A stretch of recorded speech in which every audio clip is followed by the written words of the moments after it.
Welcome to MMO Grinder Sidequest, where I take a look at early open or closed betas, subscription trials, and simpler titles, giving you a quick first impression. Today I'll be looking at Blade & Soul, which recently completed its third closed beta and is now starting its fourth for the long overdue North American release by NCSoft. That release is slated for mid-January, but here's what I have to say about what I've seen so far. This game looks pretty damn slick, sometimes literally, but I'll get into that. Blade & Soul goes for an East Asian aesthetic of fantasy-style China, floating island cities and all, with plenty of martial arts influence, but plenty more influence from fantasy and anime, especially in the characters and outfit design.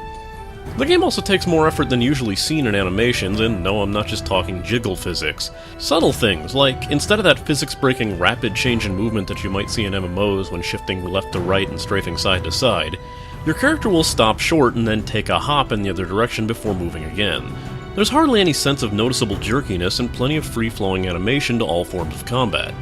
Music fits the aesthetic as well, blending fantasy song elements with East Asian influence, and it's the kind of thing that does well to punctuate the action and background, rather than overtake it. Overtaking usually left to the sound design with plenty of hit-and-miss voice work and heavy, impactful sound effects.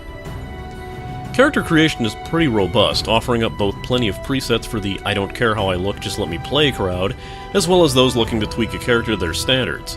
There are sliders abound, with the Dragon's Prophet standard of multiple breast sliders allowing for shape and position instead of merely size, and one of the most amusing sliders I've seen to grace a character creator, Character Shine, a slider that makes your character look more oily, and you can take this to look anywhere from actual human being to covered in sweat or human-shaped oil construct. Gameplay is pretty solid, but it takes a bit to wrap your head around. It's reticle-based combat a la Skyforge and Neverwinter, but it's more freeform, like Terra or Dragon's Prophet.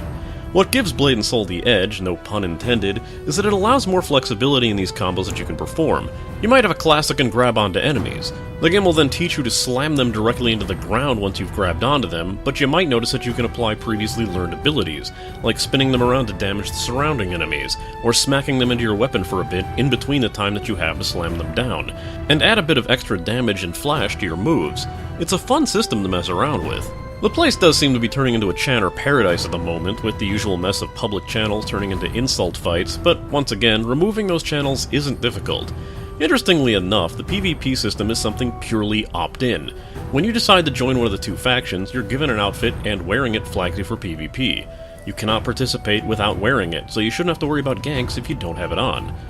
I know this game's been in the public eye for a while and been around in Korea since as far back as 2012, and now that whatever bureaucratic limbo was holding it back has been sorted, I look forward to seeing it released.